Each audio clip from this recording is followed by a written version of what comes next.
The following is rated not safe for work. It contains strong language, adult situations, and lots of spoilers. Discretion is advised. In the criminal justice system, cinematic-based offenses are considered especially heinous. The dedicated attorneys who investigate these villainous films are members of an elite squad known as the Reels of Justice. These are their stories.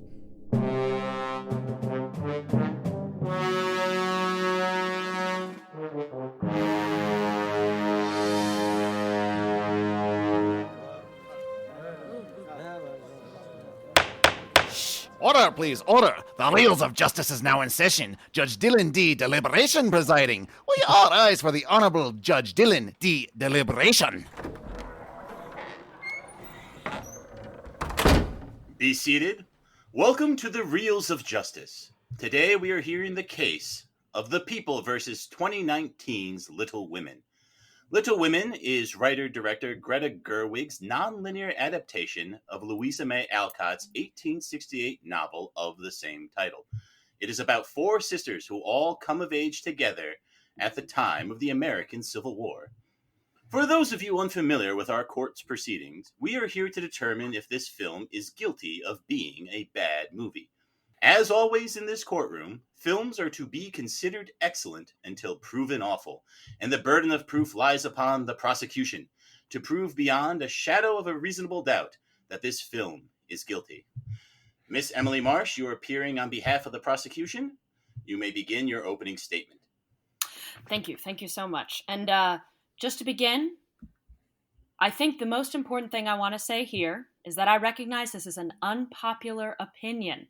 I did check out the Rotten Tomatoes critics and popular audience ratings, so I recognize I want everybody to step outside of themselves, away from the hype of this movie, which I do believe have made it seem like a good movie, when in actuality it is not, which I will prove during these proceedings.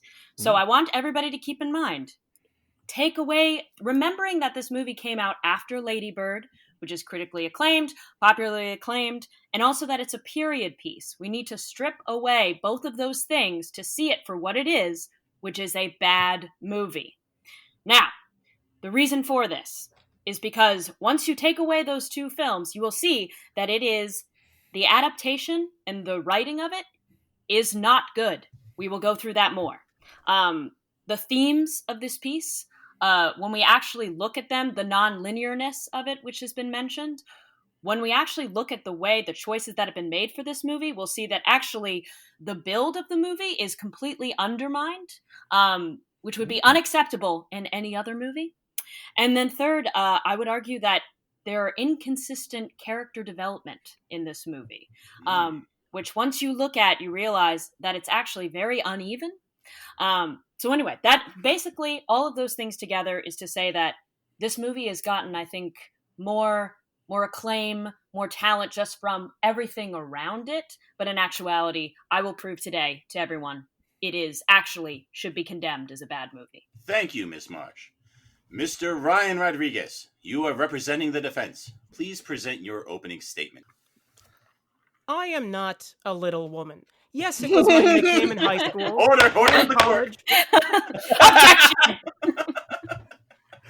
Yes, it was my nickname in high school and college and vocational school and graduate school. Okay, it's still my nickname, but technically, I am a man in his 30s, which means that I have finally reached the maturity of a little woman.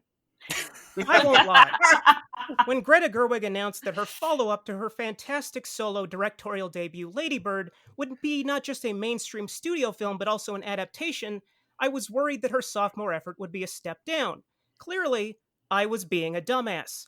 Little Women is smart, sweeping, and subversive in equal measure, seeking to both adapt Louisa May Alcott's classic novel and undo the compromises inflicted upon her work by the sinister patriarchy. Like Quentin Tarantino and Jackie Brown before her, Greta Gerwig zigged where her audience expected her to zag to brilliant effect. Little Women may be less of a personal expression than Lady Bird, but it still represents why Ms. Gerwig is in the upper echelon of contemporary directors.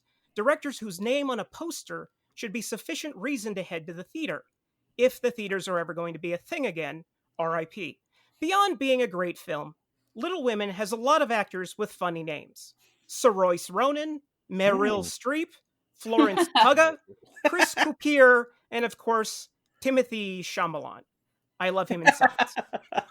If I weren't here to promote Little Women's brilliance, I would be watching it again right now. In fact, I would like to do so while the night is young, so let's hurry this along, shall we? Not guilty, thank you. Well, I'm convinced. Oh, wait, no, it says here we actually have to go through with the trial. Shit. Oh, I'm so excited. I'm All so right. excited. Well, thank you, Mr. Rodriguez. Prosecution, you may proceed with your first exhibit. Alrighty. Well, I'm very glad that, we have two Little Women in this courtroom with two different perspectives. And I think what I really love that the defense has brought up is the patriarchy that this movie claims to subvert. And, let's dive into it, shall we? Because I will say that something, the adaptation, the writing, the non-linearness of this movie, I feel like completely make this a patriarchal story, to be completely honest with everybody. I'm throwing it out there. I'm throwing down the gauntlet. Let's burn it down, everybody. But no. I mean, I think the big thing that was getting me actually when I was rewatching this movie, because I think the first time I watched it, we can be candid in the court. I purely hated it. I hated it from beginning to end. But this time I went through and I went, why do I hate it? Let me think it through. And something that I thought was so strange about this movie is that the first opening scene, so Little Women is the name of this movie, ladies and gentlemen. Correct. So you would assume that we would see the Little Women, the plural of this movie, but within the first 15 minutes, I think we spend time being like, oh, Joe is super into our dude in the boarding house. Oh, Joe is talking to this dude about her book. Oh, Amy is super into, our man Timothy just sauntering through the park. And we don't get to about until, I think I wrote it down that it was actually minute 13 or 15 until we finally actually passed the Bechdel test. And I was like, well. So that was something that really struck me in this first time around, which I think has to do, in my opinion, with she's trying to subvert it and give it her own spin, but then she ends up doing all of these things that actually kind of take away from what makes the story a feminist piece, or like about this group of women, is that she's like, nah, let's talk about the men more. The she being Greta Gerwig. Greta Gerwig, yes. Okay. Thank you so much. I do have a question if that's permitted. Yes. It's not, but an objection is.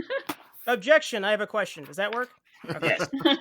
So, in this, your concept that it takes 13 or 15 minutes to pass the Bechdel test, but this is 1865, I think, or in the 1860s range.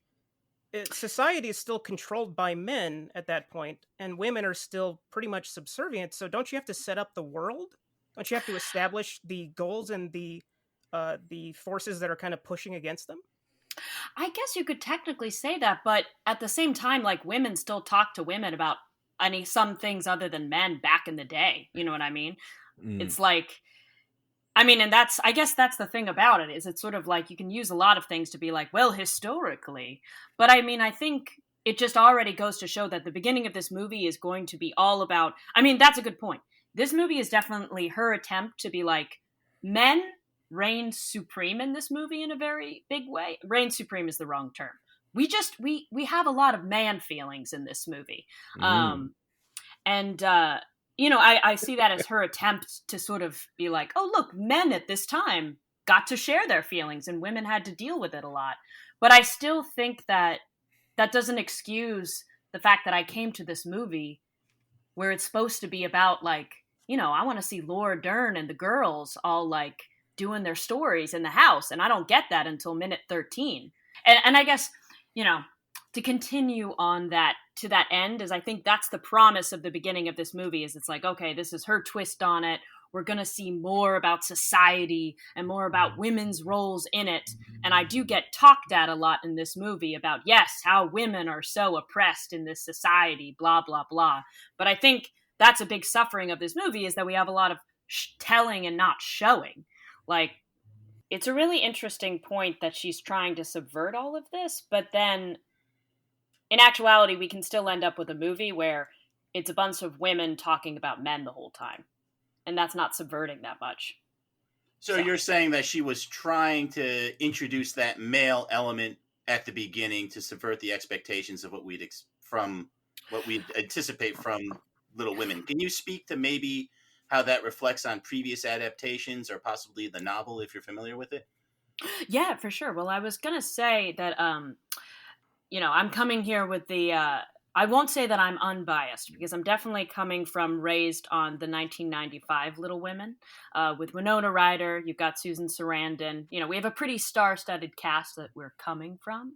And I would technically argue that movie spent a lot more time with the actual Little Women with each other. Like, that was developed a lot more. Like, I actually think the big failing, it's demonstrated in those first few minutes that it's focusing on the women's relationship with men.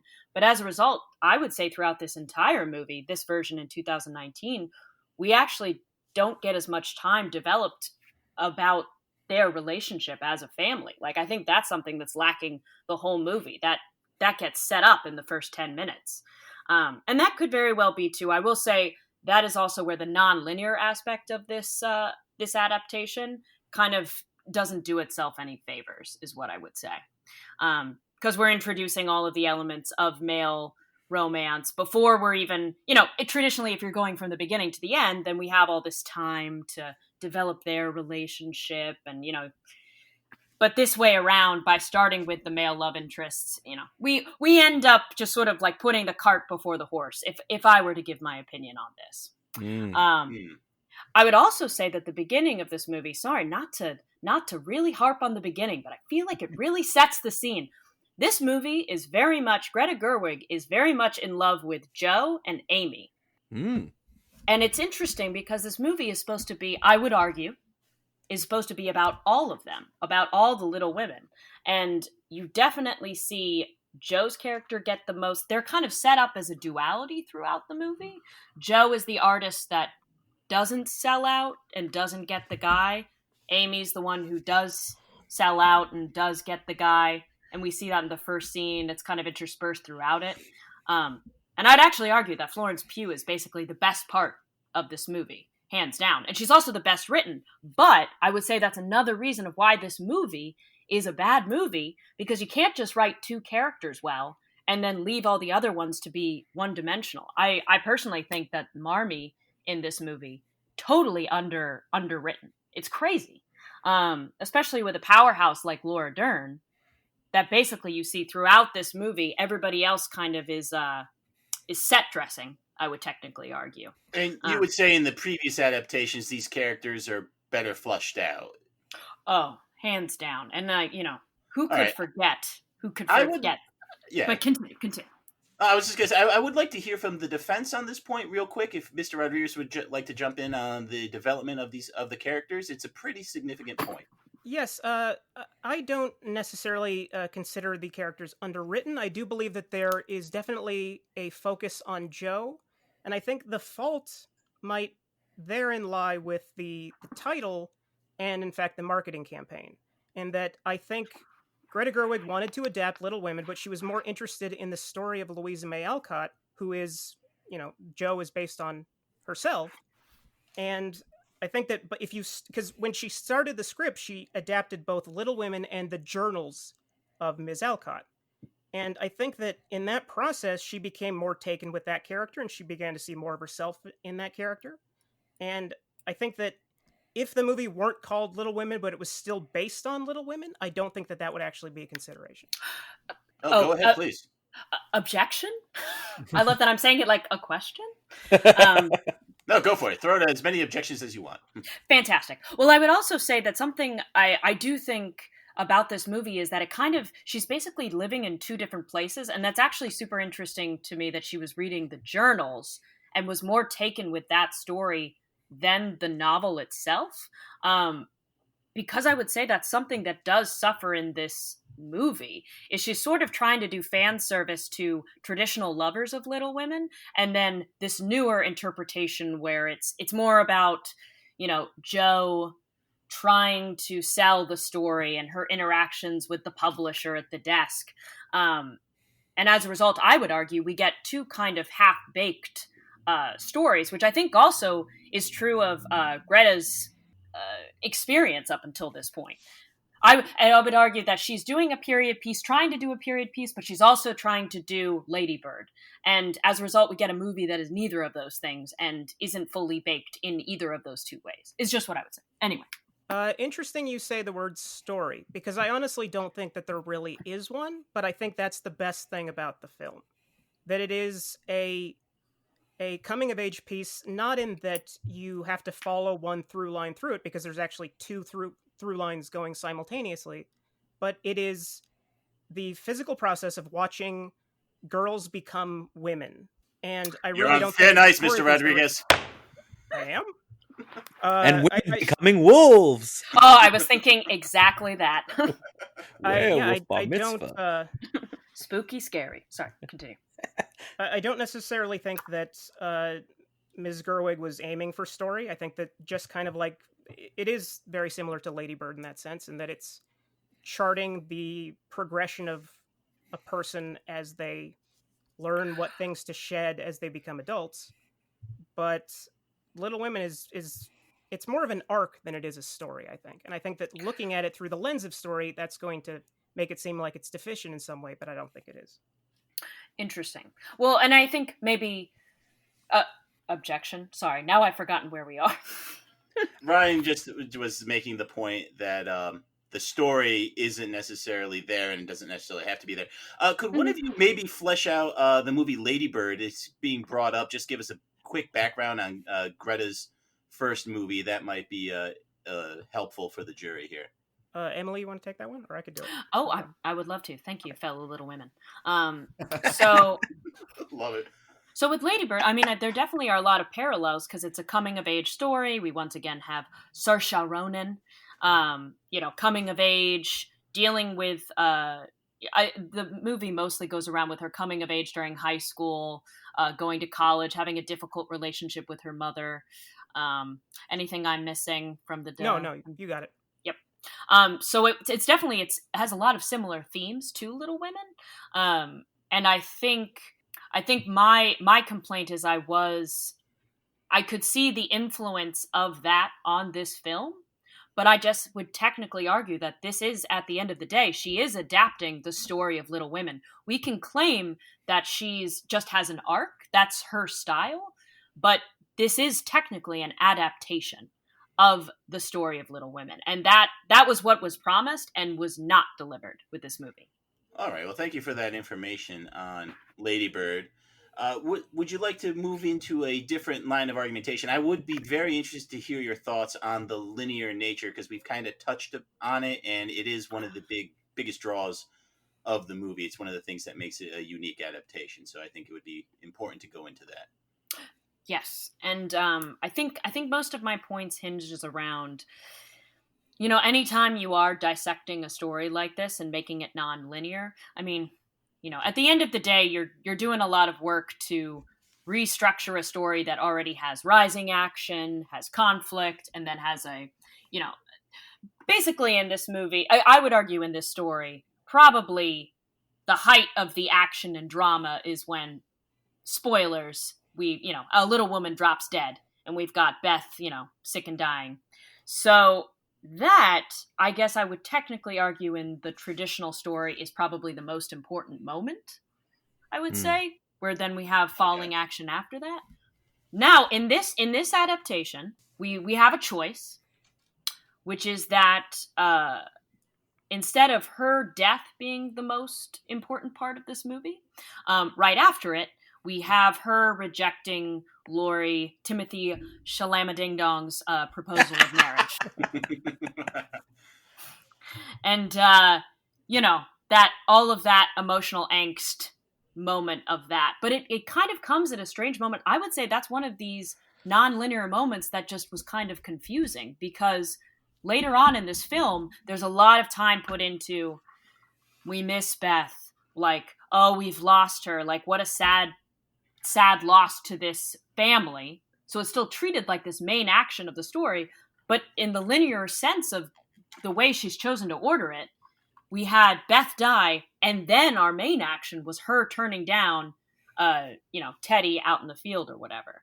So that was an example to me where I'm like, you're trying to have your cake and eat it too. If you're telling me that the sister dying is the most important part of the story, then why am I also being given as a moment right after that, this rejected proposal? So for me, that just kind of left, it just feels to me somebody trying to leave an imprint on a story, but not thoroughly thinking it through. And what about the death of Beth? What about that moment specifically do you feel that the movie is trying to communicate that that's the biggest thing? I guess personally, it's just that we spend so much time in that movie talking about it, and I'm supposed to be emotionally invested, but I think they undermine the emotional investment of that moment by putting it right before a rejected proposal. So, like, I'm being sent mixed messages in this movie about which is the tragedy, that, her sister died, or that she turned down, a dude who wanted to marry her, which kind of, to me, is a big problem in this movie, where I'm like, so am I supposed to care more that, like, the family's apart, or am I supposed to care that Jo feels like she's got to make money with her writing, or am I supposed to care that Amy just doesn't want to marry herself off, but then she kind of does anyway?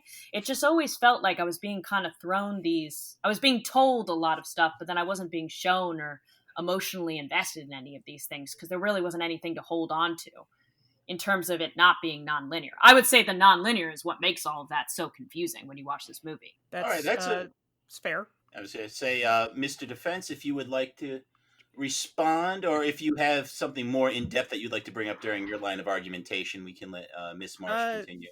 Yeah, I'll briefly respond to it. So, very good. I saw this movie in theaters last year, and I would have argued then that the nonlinear nature is probably the hindrance of the film, the part that really kind of stuck me, because Greta Gerwig relies on a certain narrative trick in that one timeline is warm colors, it's more vibrant, and then the 7 years later is very kind of cold and septic and kind of like, not septic, what's the word I'm thinking of? Cooler? Antiseptic. That's the crisp. word. Yes, crisp. And the problem when it's projected theatrically is that sometimes theaters don't actually project at the proper wattage. So my eyes, I'm colorblind. I couldn't perceive the differences between the two timelines at that time. But watching it the other day for this, I didn't have that problem. And what became originally the biggest issue for me then became, I think, the reason that I truly love this film. And I will get to that when we talk about the ending. Very good. Thank you, Mr. Rodriguez, for the response. Miss Marsh, are there any other points you'd like to present on behalf of the prosecution? I think just the final thing to say, to speak to, I think, characters, the my gosh. The non-linearness of that word. Exactly. The non-linearness of this narrative. That was a bunch of big, smart words. Gotta be. We like that here. I was going to say.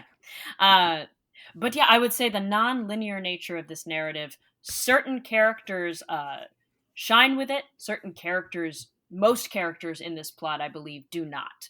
So I really just would double down on that.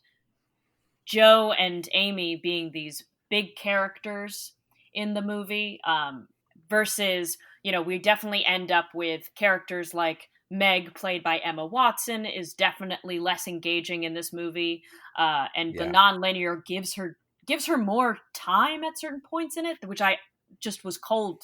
Honestly, her story just left me so cold in this movie. Like, she might as well have just been cut out of it. I thought the same was true of Laura Dern with Marmee. The non-linearness didn't show her off at all. Meryl Streep, I thought, was incredibly underused in this film. That's my big complaint, is that this movie is not treat all Little Women equally.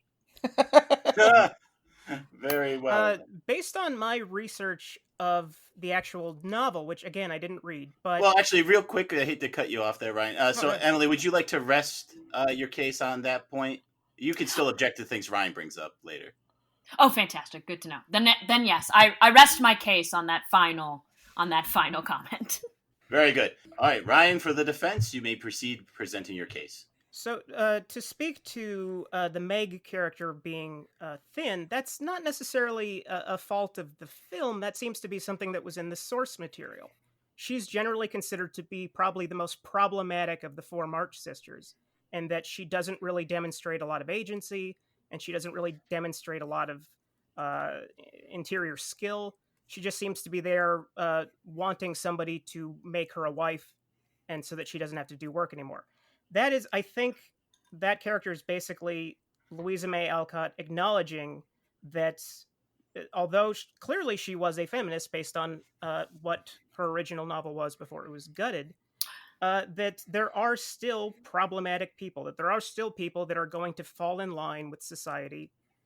And I don't necessarily think that she judges Meg for that, and I don't think Greta Gerwig does either, but I think if she's a very underwhelming character, I think that it's just simply something that's on the page that really can't be elaborated upon. Well, and can I have an objection at this point? It's the most Please polite proceed. objection. Just not to keep contrasting this to our previous 1995 adaptation of this same novel, but I would say that strangely, Greta Gerwig is giving Meg some weird scenes in this movie, almost like we should become invested in her, though. I guess, in particular, this movie is 2 hours and 15 minutes. I do think there was a lot that could have been cut out of it as well. In particular, it seemed like she was giving extra time for this conflict of Meg wanting the fabric for the dress, and it just kind of feels like if it's a thin character is supposed to represent an idea, she ended up giving too much time to that character and really dragging down the pace of the movie. That's objection concluded. I don't necessarily disagree. I happen to think that that's probably... Emma Watson is a fine actress, but that is not necessarily the most interesting character in the film, to the point that I didn't remember her name was Meg until 20 minutes ago. If the defense agrees, I guess I'll sustain. That one, the other Little Women. But to harp on Miss Marsh's earlier point of the cast in this film is fucking phenomenal. You have Saoirse Ronan, you have, I guess, Emma Watson's there. Florence Pugh, who is amazing, got nominated for this. She got nominated for the wrong film, but she's still amazing. Nominated for what? She got nominated for this. She should have been nominated. What award? I'm sorry. For Best Supporting Actress. She should have been nominated for Midsummer. For an Oscar, though? See who else. Again, like Laura Dern, I really enjoy her in this. I don't think that her part is huge or really makes a tremendous impact, but I also think that we're all kind of overshadowing her based on how good she was in Marriage Story in the same year. Even though objection, though, I would say is... Sorry, objection. No, go ahead. Well, I was just going to say, we're talking about these fantastic actors but their performances in other movies around this same time, I would say 110% overshadow their performances in this movie, which I say is an argument for why it is a bad movie. It is bringing good actors down. I would agree in 2 cases, but not for the entire cast. I would agree in that, Florence Pugh is fantastic, even though Amy is the worst. Just simply the worst. Agreed. I love her in this film. And if Midsummer didn't come out, I would not have made that point. She's fantastic in this. Laura Dern, can do no wrong. Tracy Letts, everything is better with Tracy Letts, at least 15%. I've done the research. Bob Odenkirk is in there for like 5 minutes, and I enjoy it quite a bit. Trying to think of who else. Mr. Shyamalan, who was such a prick in Lady Bird, much more enjoyable in this. For the court's edification, can we get at least one person to say that guy's name correctly? Timothy Good luck. Chalamet. Okay. Chalamet. All right, we could go back to making fun of it now, but we should get it right at least once. That's all I can think of in terms of the actors. But would you like to respond to that point, or should I move on? I think I would just say... No. You can continue on. No objection. Thank you. Okay. Very well. Continue, please. one of my favorite things about this film is that it manages to be contemporary without being anachronistic. There have been a lot of, especially in the last like maybe 10, 15 years, of period pieces that try to bring in kind of like an element of modernity, but in doing so, they create an alternate timeline where like people could go to jousts and hear David Bowie. Like, that's not a real thing. But that's something to get the young hip millennials into your movie about jousting. Or you have like Marie Antoinette, where she's like parading around in her palace and they're playing Bow Wow Wow. That didn't happen, I'm pretty sure. I'm pretty sure Bow Wow Wow didn't exist back then. Can you prove it? Bailiff, look into that one for us, please. What I love about this film particularly is that the relationship between, like, the interpersonal relationships between the characters and the scenes in which all the Little Women are together, like where Jo is getting her hair curled and it gets burned off. That feels like a scene that honestly could have played in a John Hughes movie in 1985. But although it has that kind of, it's the same kind of like modern spirit, it also doesn't take you out of the film and make you think, okay, well, this is just trying to appeal to somebody. Greta Gerwig is a modern filmmaker. She has modern aesthetics. She has modern drives. She has modern interests. But she manages to put all the things that she's interested about modern film in this movie that takes place in the 1860s without putting in songs that weren't from the period or without having anybody make a pop culture reference that wouldn't make any sense. And to be able to bring that kind of modernity without actually doing anything technically contemporary, I think is a major achievement. I think I have an objection to that. Please proceed. It's just full of objections. I apologize, everybody. It's just so full of feeling. All 5-4 of me. No, but I think in a weird way, and maybe this is just coming from, I totally acknowledge that this may come from a biased place of seeing the adaptation before. Sometimes scenes like that, I guess in particular, mentioning the burnt hair, is that, to me, I think those moments, that's part of the classic story of Little Women. So that's almost more to do with a testament to the actual story itself than Greta Gerwig bringing that feeling to it. And I actually thought sometimes that the scenes between the women, it felt a little too casual and too modern, actually, and took me out of it. I guess I'm thinking in particular that some of those moments felt so unscripted that it almost felt like she was basically trying to take a shortcut to showing that they were a happy family without actually having to write any lines saying they were a happy family. Everybody was kind of jumping on everybody all the time. It almost just felt like a demonstration of, all right, we're doing the fan service to show they're a happy family. But it didn't feel like a part of the movie that Greta Gerwig was interested in spending a lot of time or thought on. Like, I would argue the scenes with Tracy Letts, where I felt like those scenes were very written, very more interesting. And I thought the scenes with them as a family unit just had less scriptage, less time, less energy put into them. So to speak to your point on that, about the family being, I guess, that you wanted, so you're saying you wanted like a more didactic thing? You wanted them to like have dialogue where they said, I am in a happy family, yay? Or... Why not? Like, I don't get it. Yeah, well, I think it was just that there were so many lines that were just throwaways in those scenes of just, clearly, all those scenes felt very improvised versus coming up with conflict for them. I just felt like those scenes were very just thrown away. And maybe it had to do with, I personally thought, I was thinking of an objection before, which is that I think Meg wasn't very developed, but we've established Meg is the worst. There's no doubt about it. Yes. In all editions. But I also thought Eliza Scanlon, who is an actress who I also think is absolutely incredible. For anybody who hasn't watched Sharp Objects, it's an incredible series on HBO, and she's amazing in it. But I would say that Beth, in those scenes of that family, if they were actually more fleshed out and we had more lines, then I would have gotten a better sense of everybody's place in the family. I would have been more...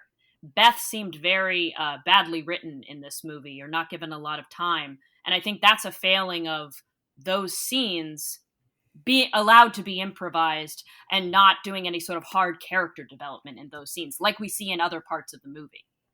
I would argue that Beth, I don't think that really more time with her would have really changed her arc so much. I think that she's a very kind of closed off character. She's very particular. She's very shy.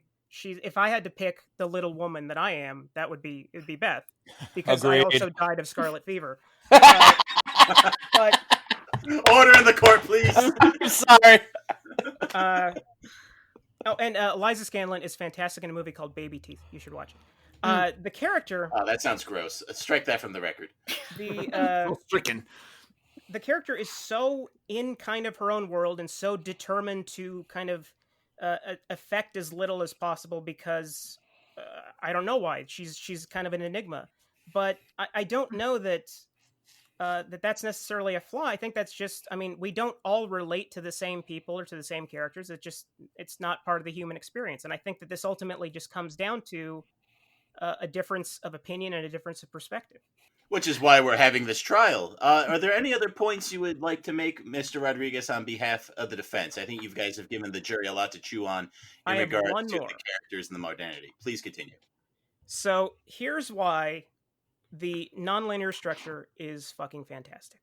So for the first hour and 45 minutes, we have the two timelines. We have 7 years ago. We have the present. We have the color palettes, the warm. We have the cold. And in an hour 45, Joe finally meets in sequence with Tracy Letts' character. And they start discussing how the end of her book has to be changed in order to make it to the market. Now, at that point, the two timelines cease to be two timelines and instead branch reality. Yes! You have the warmness, which is reminding you, oh, that's right, it was 7 years ago. It's a memory. It's an idealized time. Now that becomes fiction. That becomes what the book has to be in order to survive in a male-dominated world. And the coldness of the present day then becomes the coldness of reality, of our present day.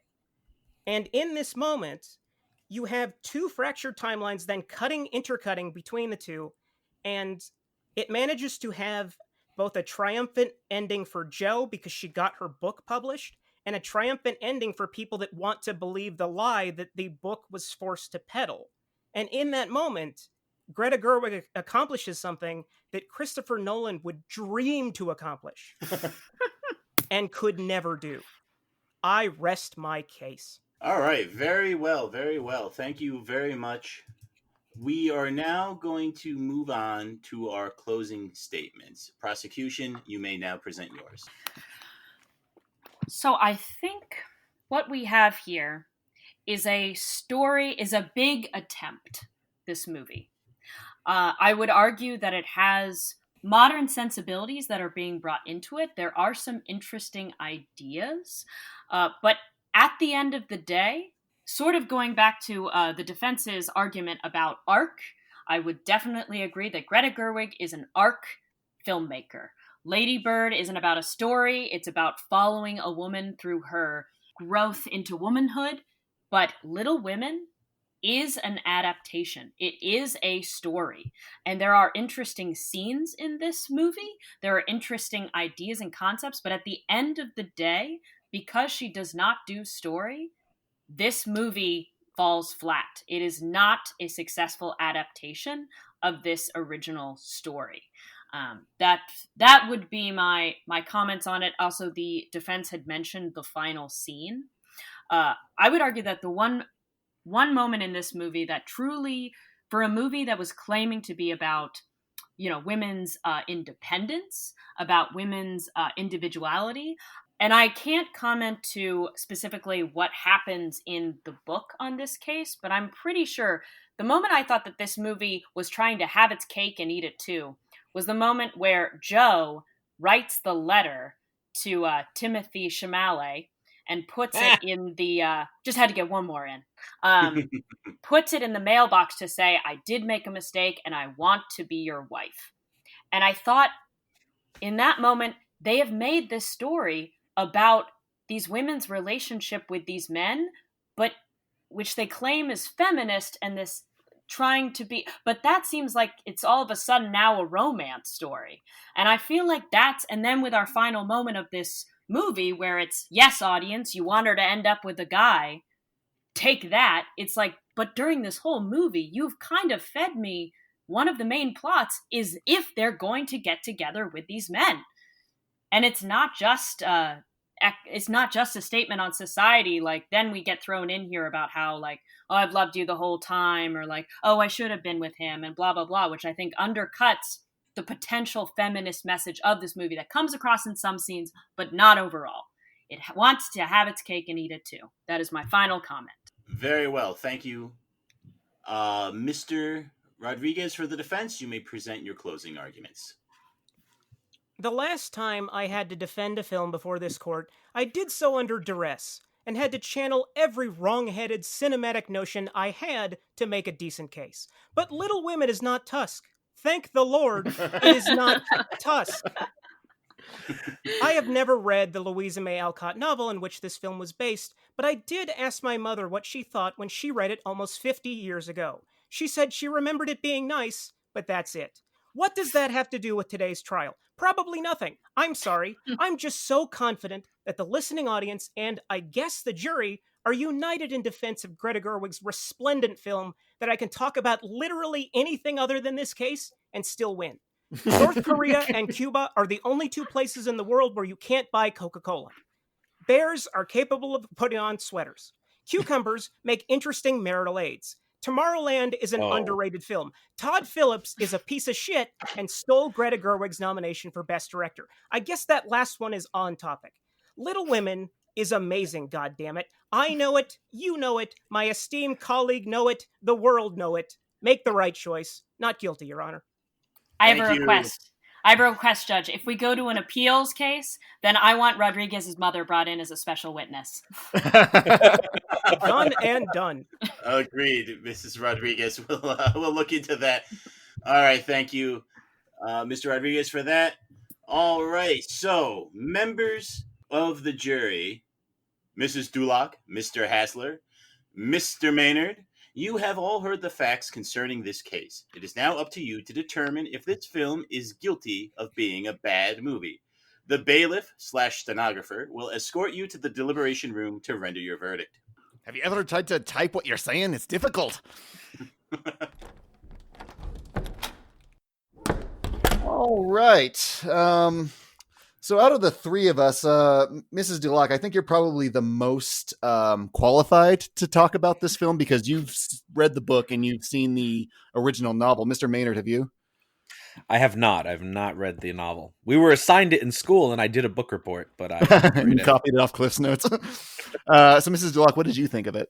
So my initial reaction to the movie was a bit perplexed. I didn't appreciate the nonlinear aspects of it, mostly because I took my husband to the movie who had not seen the previous movie nor read the book when he was a little woman. And I had to explain who all the characters were. He was confused right from the get-go, and I think it really set it up for a place of failure for those who've not seen the movies before. Same here, yeah. I was so lost until like a third of the way through where I was like, okay, I guess I'll focus on this plot line because Joe it was probably even 2/3 for me. Like I was absolutely lost, and I originally I was confusing Meg and Joe together. I couldn't tell them apart at first because I wasn't paying that much attention. And yeah, so same here, lost. Why are they in Paris? Who is this girl? Who is she? Why do I care? I don't know. Yeah, so I would say that I didn't appreciate that artistic choice. However, I did like the defense's argument for the different tones. I definitely felt that, didn't necessarily notice it until he mentioned that. And reflecting back, there was a warmer tone to the older scenes. And a cooler tone to the newer scenes. It really was a contrast between this warm, happy feeling you have when you're with your family, which is what I believe Little Women depicts. And then, but I would ask you, if you removing the fact that your husband was lost and confused, you in a bubble who's familiar with the story, were you able to follow it non-linear? Completely. I loved it. Okay. I absolutely loved it. I felt like it was a movie written for people who have seen Little Women or read Little Women before. I completely agree. Like when we were watching it and I was lost, I was like, if we were watching Jaws out of order, I wouldn't be lost because I know Jaws, Right. but I don't know this story. So to me, If you're that's watching a Gerwig remake making. of Jaws out of order, you'd still get it. Yeah, but to me, that's Gerwig making her choice where it's like, this is a movie for people who love Little Women, already know the story because it's been adapted 6 times before me, and but to me that kind of cuts out any new viewers, any new generation that comes in who hasn't read it. It does cut out newer generations, and that is the biggest flaw that I see in it. However, for those of us who have seen previous adaptations or read the novels, it was so lovely because it gave us all of the aspects that we didn't get to see in the novel. We got to see more of Meg. There was a lot of arguments that, only Joe and Amy were really played up, but that's just honestly how the novel reads. And so I felt that this movie actually gave us more of Meg than we ever saw before, and it gave us more of Marmee than we ever saw before. And, even though I knew Beth's death was coming, I still cried. Second time watching it, I cried again. So, But now asking Ben, did you know that she gets sick and then like 3 years pass and then she dies? Like she gets sick again. I kind of put it together. So I didn't know exactly when it was coming. And then when it was like the two climaxes merging, I did think it was kind of well done in that way. It didn't distract me at all that like, oh, and now we're focusing on this rejected proposal or anything like that. I kind of liked that everything that was like in the middle, Rodriguez was saying, like, it's something Chris Nolan loves to do. And I think that was executed well. At that moment, I thought, okay, I guess the non-linearity is worth it? ? To me, non-linear, it's a double-edged sword. Like for people who have seen this movie adapted before, it needed something to make it spicier and make it interesting. So this was a great decision. It does leave your new viewers out in the cold. And so that's the line you're walking. With it being adapted 6 times before, I think it probably was the right call to do something to make it more interesting, to shake the plot line up. Yeah.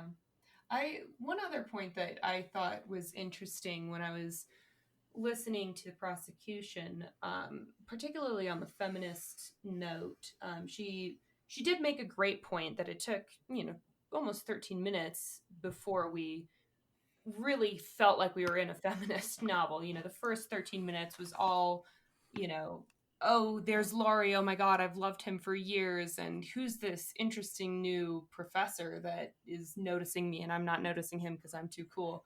I really thought that besides that, they made a great point with trying to further the feminist agenda in that time period. Yes, they didn't show too much of the oppression, but I don't think that was the point. I think the point was, hey, here are our heroines who are able to overcome so much of this oppression. The women who got married didn't get married for money. Even Amy, the entire time through the whole novel, is this vapid, obnoxious child who is always going to marry for money. And what does she do by the end? She marries the man that she has been in love with for years, which is Laurie. And we have Meg's character marrying not for money, even though she has the opportunity to do so. She marries for love. So when there are marriages that do happen in the novel, and not at the ending where you're kind of like, hey, is that marriage actually happening? I don't really know. It's always for love, and it's never for this contractual marriage that Joe is so against. Yeah, I mean, I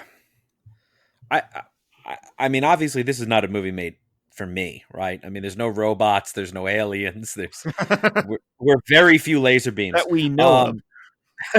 that I'm aware of. But to me, a lot of the relationships did feel rushed because there were like 3 of them, 4 if you kind of count Beth's relationship to the elderly neighbor. It's not romantic, but it's if anything, it's one of the strongest and most genuine in the movie. And I with Meg, you don't see a lot of her. Yeah, you just notice her because she's Emma Watson. That's like You the just only notice her, reason you're like, you're paying there's Emma attention. Watson. You get that she's very materialistic, and then by the end of the movie, she stops being quite as materialistic. You know, she sells her dress, and that's nice. It's a thin arc, though. Like, and so I agree with the prosecution. Those two sisters are pushed much to the background. But I think that's because Greta really does want to focus on Joe. To me, almost Amy is almost background dressing too. I think duality was used. Like, she's basically there to be a foil to Joe. Is that true in the book too, or That I can't say, but it's almost sounding like the book does focus more evenly on all four, and that the movie doesn't. But because the movie is more interested in telling a sort of Louisa May Alcott biopic within itself, which is, I think, is what's interesting about the movie. But yeah, the relationships didn't. I didn't feel anything for Meg with her husband. I felt nothing but disgust. I felt a lot for Joe. I felt stuff for. I felt nothing but disgust for the relationship between Joe and the professor. I mean, that pissed me off. Like, it's straight up. And I think that's the point. I thought that was the point, is that I'm supposed to be pissed off. Well, I mean, I was like leery of it until it had that sort of double ending where it's like, did it not? I don't know, you know. I have lots to say on that. I'll try not to bog down the jury with it, though, but I have lots to say on that. I didn't feel for it, but I think I was supposed to be pissed off. I think Greta wanted me to be pissed off. I think she was supposed to be like, yeah, isn't it bullshit that this protagonist who has said they don't want to get married this whole movie now gets married? You know, doesn't that suck? Like, just so I can get a book published. So I think that's the point. I'm supposed to be mad at that ending. So how does it feel in the original, Miss DuLac, when she does get married? Because the other movie is the book, right? Honestly, I don't remember her getting married in the original. It's been years since I've seen it, but I think that just goes to show how unimportant that relationship was. So, the biggest thing that I took away from that relationship in previous adaptations was she got angry at him and she went home to take care of Beth, and may or may not have gone back to get back together with him. So it sounds like they cut it from the other movie. Yeah, they didn't. It wasn't a key feature. You know, the marriage to him wasn't important. Okay. It doesn't feel important here, except for how it relates to Joe, the writer, right, and the publisher, and how she's really compromised her story. Which is why I feel like she brings it up so intensely in this, is to show, hey, by the way, this isn't the ending that she wanted to have, which I didn't know until watching this movie. You know, I had no idea that the author had to, make her get married at the end, and I think it's very telling in the beginning. It's like, oh, either have her die or have her get married. And, what happens to all of the sisters? Well, the only one who's not fit for marriage dies, and the rest of them get married. It's even better if you could pull them both off. Well, I know Alcott herself never got married. But I know this movie was based heavily on like her letters and her diaries. So this is like Greta incorporating real world Alcott into the book, which to me makes it interesting. I know it was brought up by the prosecution that this is not particularly a good adaptation. And I don't think it was trying to necessarily straight up adapt the book into a movie. I think Greta realized that the more interesting story is Alcott and her almost censorship at that time, and kind of rolling that into a movie together about it. Yeah, I think they took an old story that, someone from 50 years ago read and me 20 years ago read, and they made it something new to look forward to. Bingo, yeah. And the one thing I was thinking is everyone was complaining about how Greta got robbed as a director. I personally don't see a lot of strong direction in this film. Like, I can see the color palettes. It's crazy subtle. Like, it's hard to notice like when it's fiction and when it's not. I think it was said that it was 7 years earlier, and not. The way I see it is, it's warmer when it's like the fictionalized account of Little Women, and then it's crisper when it's a step above that. Again, I don't want to get into my crazy like Russian doll theory of the story within the story within the story of this, but that's how I see this movie, like a Christopher Nolan story within a story. The defense brought it up, and that's the way I see this movie, is that even by the end, and to me the ending is something that I argued with Schlender about for like 2 hours today. We were talking about that final You're ending. on thin ice. You're not in this room. Get out of here, Judge. We argued for like 2 hours about that ending, about that last shot of her. And to me, I see, her putting on a brave face despite being incredibly disappointed or regretful.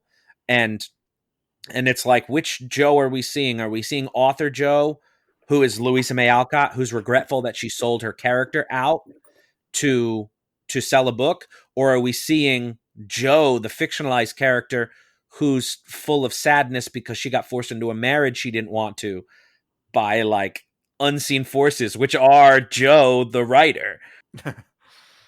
Well, I didn't go that far with it. That's how far it is, man. It's that far, man. This is, we're through the looking glass here. Look for your worded blog online. I'm going to do college lecture tours in a minute. But yeah, to me, that's where this movie gets interesting. It takes a tired story that has been told before, that people have consumed prior, and it retells it in a new light. To me, the non-linear is not even as interesting as that potential story within the story within the story that it has. So it sounds to me like you're leaning towards guilty. That's what it sounds like to you? Okay. I don't know. It sounds like you're confused by the whole thing. Like I'm super confused clear. because the actual story of four sisters getting married off, the period piece, is boring. It's not the kind of movie I'd like. But the way it's told, with the story within the story, where we have the author writing kind of an autobiographical account of herself, I do like that. Yeah, I like the ending a whole lot for that reason. Right. So this is a movie I hated for like the first hour and a half, and then kind of started liking for the last hour. I'm exactly with you. I was so lost, at least for a third of it. And I didn't even notice the color changes until maybe near the end. Like, oh, Beth's over here, and okay, now here's present day. Okay, now I see it. It's still really subtle to me. But yeah, anyway, I was going to say that everyone said that Greta got robbed as director. I think she got robbed for a best adapted screenplay, because I think it's the screenplay that's really interesting here. Except for they need to fix the beginning, but yeah. Yeah, they do need to. Yeah, I don't remember anything someone who doesn't know it. I mean, I hate it when sequels sort of re-explain themselves for viewers who haven't seen the first one, but this one I was lost. I was on the other side. So, Kaleigh, where are you leaning right now? What do you think of the movie? And if you had to give it guilty or not guilty, what would you say? Honestly, I think there are definitely flaws, but I would still go with not guilty. Ben? And Mr. Maynard, where are you at? Come on. I'm the foreman, maybe. Okay. I like the story within a story, but I technically can't prove it. And maybe I want to make this interesting for you, so I might go guilty just to make this interesting for you, because the non-linear stuff does have me lost, and I'm not at all interested in the characters. I'm interested in the potential headcanon I have of a story within a story, which again I can't even actually prove that's what's going on. Just for drama's sake, yeah. If you have an opposite vote, you got to go in the middle.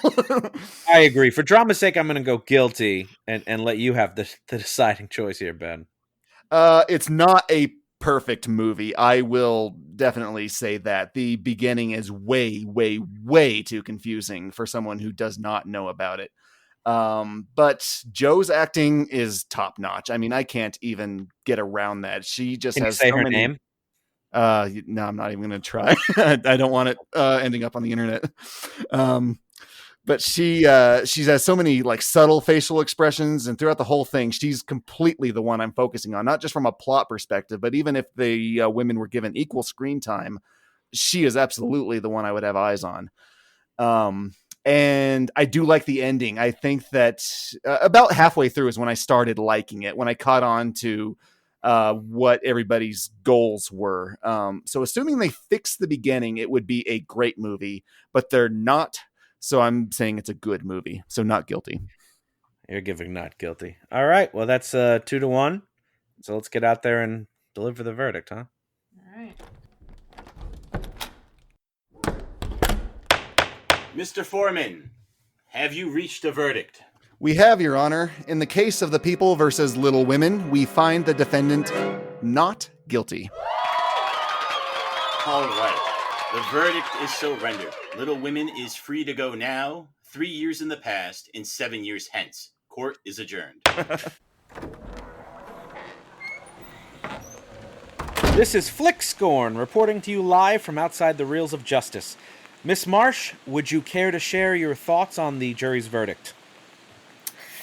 You know, it obviously wasn't a good day for us today, but it's all about fighting for what you believe. And you know, I'd like to think that somewhere out there, Susan Sarandon, one of the most beautiful women in the world, is feeling a little lighter today. Just a little bit of a smile, not knowing quite what it is, but it's because I was thinking of her. This was all for you, Susan. Thank you. Thank you. And thank you. And here comes Mr. Rodriguez, triumphant as always. Mr. Rodriguez, can we get a word from you on how you feel about today's verdict? I believe justice was properly rendered, but I do want to point out that Ms. Marsh made so many good points that I think I was only able to directly respond to 2, and I don't even think I did a good job of those. So kudos. Thank you very much. We agree you didn't do that good of a job either. That's all we have in the courthouse today. Let's go back to the studio for post-trial analysis. Wow, that was that was a great trial. I don't know what kind of verdict to feel about this. Every point you brought up is genuine. I pretty much agreed with most of it. It is not a perfect movie, which, if that's what you're aiming for, you nailed it. Well, I was going to say, the thing about this is, you know, I'm always a big fan of fighting the losing fight, but trying anyway. Oh, you got a split verdict. Yeah, that's true. And yeah, I went from hating this movie and then thinking about it more and more and then liking this movie. But I think it's what I was painting onto it. It's, you know, it's that Inception-like story within the story that I can't really prove, you know. It's like, you know, the thing I was saying is that, you know, when Joe's in the window at the end, which Joe are we seeing? Are we seeing author Joe, or are we seeing married, fictionalized Joe? You know, and you know, someone was saying, you know, based on the color palette, it could be that. You know, that's what I think. That's my belief. Is that it's the writer one. And now, I didn't know if you went this far as I did, Ryan. I think it's both. I think it's Schrodinger's Joe. It's a conflation of both. Be quiet, Dylan. It's a conflation of both. And it is both author Joe and fictionalized Joe looking forlorn and sad for the same reasons. It's that top spinning in Inception. She wants everyone to talk about it when they get out. You totally sound like a crackpot now, but I kind of agree with you. Oh, right. God, no!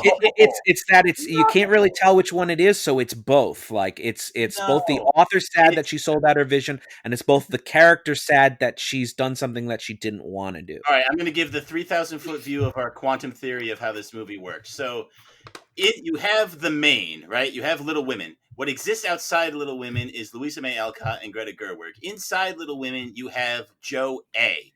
She is the closest analog to Louisa May Alcott. Joe A is writing. Joe A is writing about Joe B.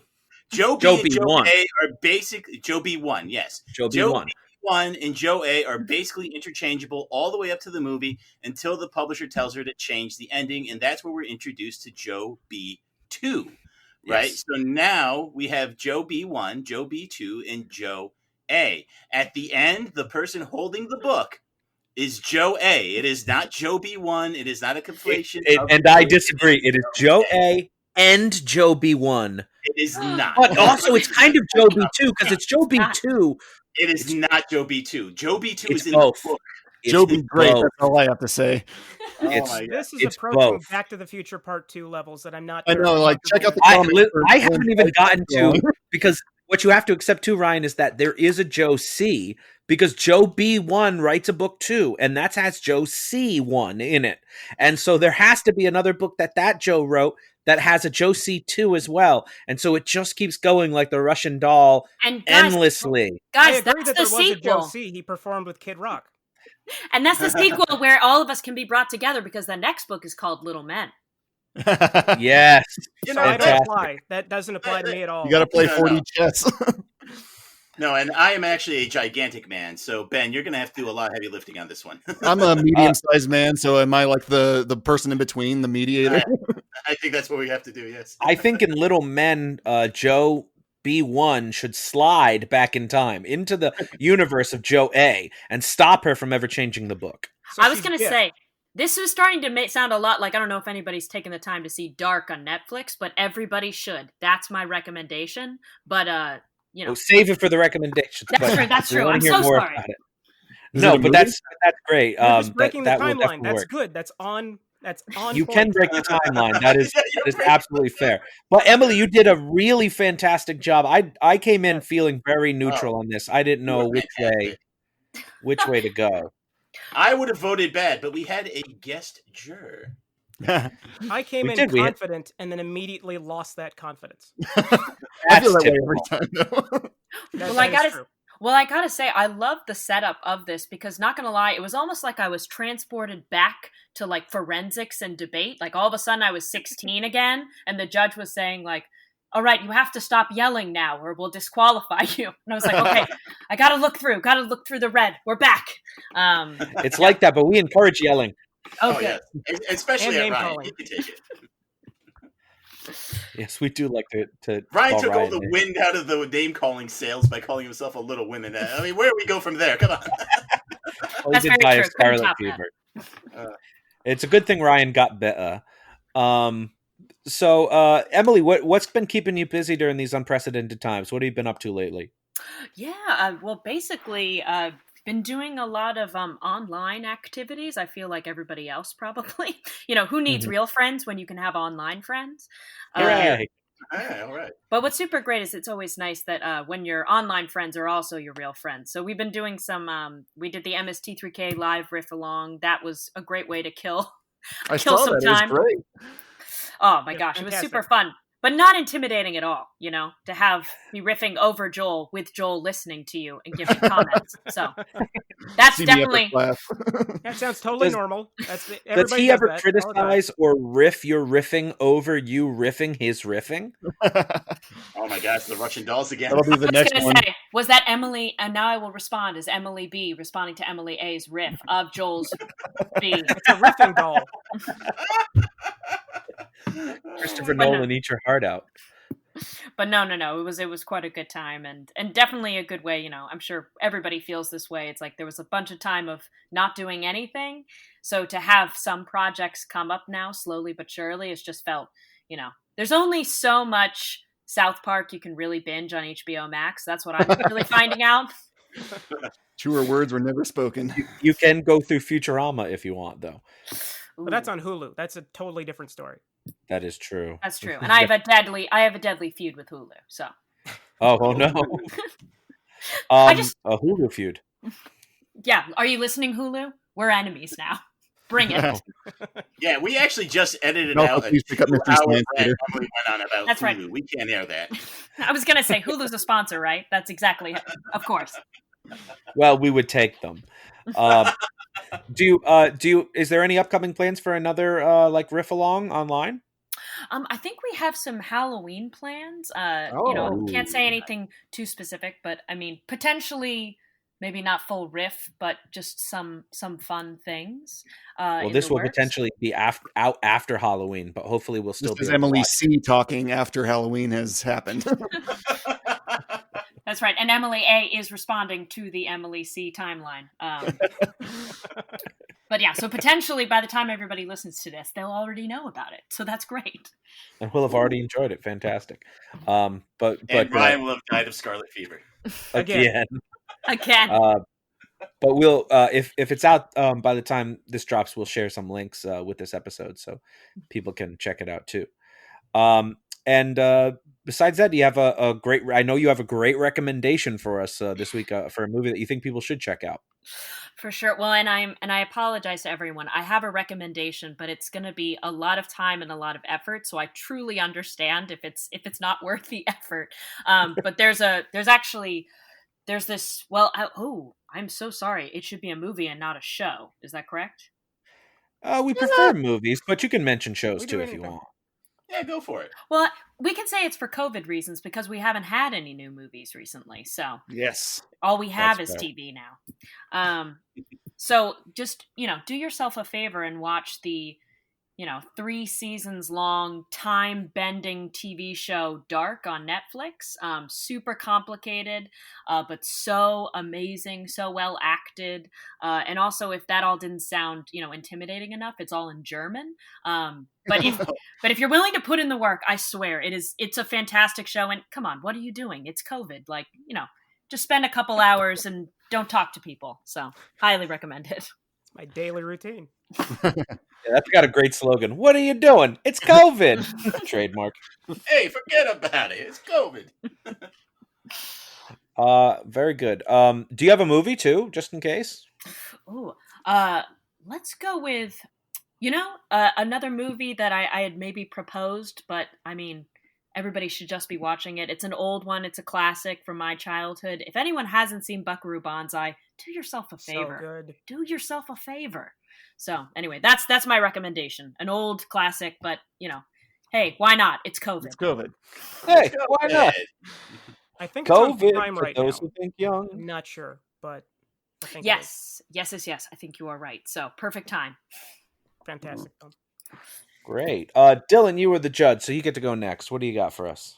Oh, well, I'm going to recommend a documentary that recently came out about one of my favorite musicians of all time, Herb Alpert, and it's called Herb Alpert Is, and it chronicles his entire life and career as an artist, from when he got started as like doing bar mitzvahs and everything, playing his trumpet, all the way up to running A&M Records and his retirement and touring with his wife now. And I had the privilege of seeing him live before, the COVID, so he's very old. I don't know if he'll ever tour again, but do yourself a favor and watch Herb Alpert Is. And if you have any interest in American music from the post-war period, Herb Alpert's been involved with a ton of it, and you're going to learn a lot. It's just an absolute gem of a documentary. And do you think Herb Alpert will be doing any werewolf bar mitzvahs? Not at his age. He's at too high risk to become a werewolf. I mean, if he wears his mask, he might be okay, but then how is he going to play his trumpet? That would be a good movie. No one's ever done that yet. Let's see. True! Ryan, what kind of recommendation do you have for us? My recommendation this week is another film about Little Women made by women. It's Eliza Hittman's third film, Never, Rarely, Sometimes, Always. She's a director that kind of has the qualities of a documentarian, and she kind of uses those qualities in service of a narrative. So moments don't feel performed, they feel like captured. And by stripping away all those frills, she kind of lets us as the audience kind of inhabit the scene with these characters. And if you have high school age daughters, please watch this with them. It is heartbreaking, but it is an essential film, and it's streaming on HBO Max right now. And do you watch it with your high school age daughters, Ryan? No, God, no. I don't watch television with them. Very good. Kaleigh, you are our other guest juror. So what do you have for a recommendation that you think people should check out? Right. So I was a little bit torn between two. Mostly this movie reminds me so much of Pride and Prejudice. And so if you haven't seen the newer adaptation of that, I believe that's a really good place to start. But is that non-linear? It is. It follows a linear path. Thank God. Thank you. Is that the Keira Knightley one? It is the Keira Knightley one. It's wonderful. And it follows all of the deep, dark Victorian novel lustiness without giving you that over-sexualized experience of seeing it. Not over-sexualized, eh? I don't know. You're not selling this. And what else? And what was your other one? And so my other one is the complete opposite of that, in fact. And it's called Secretary. I don't know if any of you have seen it, but it is amazing. It has, I think, Maggie Gyllenhaal. Yep. James Spader. Yeah. Oh. And that is highly over-sexualized. So Robb's in. Yes. Tell me more. It is Very nice. one of the only movies that I've seen that really upplays the true dynamic between a dominant and submissive relationship. In not the, hey, the patriarchy's making me do this way, but in the, hey, this is my kink and I get off to it way. Oh, the leather and bondage. Oh, Ryan's back in now. We're revealing too much Big about me Ben. in this episode. I'm a little woman. I like bondage. Oh, I too am picking a movie about a little woman because she's a mouse, and I'm going to recommend The Secret of Nim. It's a movie I saw with my best friend Kaleigh sitting next to me here. I like that it has a female protagonist who's like a middle-aged mother, and it's a fantasy adventure film. You never see that. And I love the animation in it. Don Bluth's animation is incredible. I don't like how, like all the modern CGI films, you can never really see what people are expressing, but there's such fluidity in Don Bluth's film, particularly The Secret of Nim. So I think that that's one that people should absolutely look up. Classic. That is an A+ recommendation, Big Ben. My goodness. Thank you, sir. I love Don. Gush over our guest, Emily. I saw you in both of the live shows and that riff along, and you were great. I'm looking forward to seeing all the things you're doing in the franchise. Oh, stop! I'm blushing through the computer, but no. Let's see. I need a recommendation, huh? I'm going to take another movie that's very similar to 2019's Little Women in that it's hard to know where reality begins and it stops, and that's Videodrome. Jesus. The whole gang here at Reels of Justice watched this together in a watch-along party. But like last week, we watched Videodrome, and then we had a long conversation about like what happened to like what was real and what was a hallucination, and why every TV has an Atari on it. Yeah, exactly. And so if you like movies about people with VCR vaginas in their chest, and I do, but not over sexualized, right? No, well, no. You know all of them. It's done tastefully. So that is definitely the movie for you, and a great companion piece to Little Women. So that's my recommendation. David Cronenberg is sighing in desperate. I would watch Cronenberg. I would love to watch Cronenberg's Little Women, wouldn't you? Like. Joe, all hail the new flesh. Don't be afraid to die. They would all be fused into one another. They would be one organism with four heads. Oh, that would be amazing. Little Woman. No.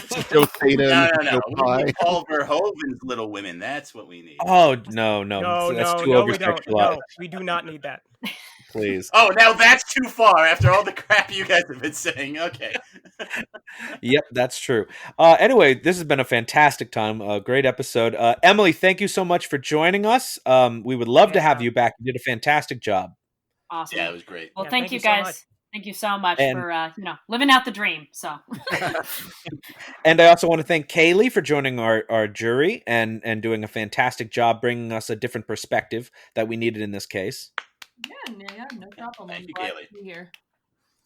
And that is all the time that we have for this week. So until next time, I fuck up the whole last line. We're all out of show. Shut up, Ben. Shut up, Ben. We hope you'll join us next time as the Reels of Justice keep turning. See ya. Count it. Bye-bye. Please follow us on Twitter at Reels of Justice, Instagram Reels of Justice, and Facebook.com/Reels of Justice.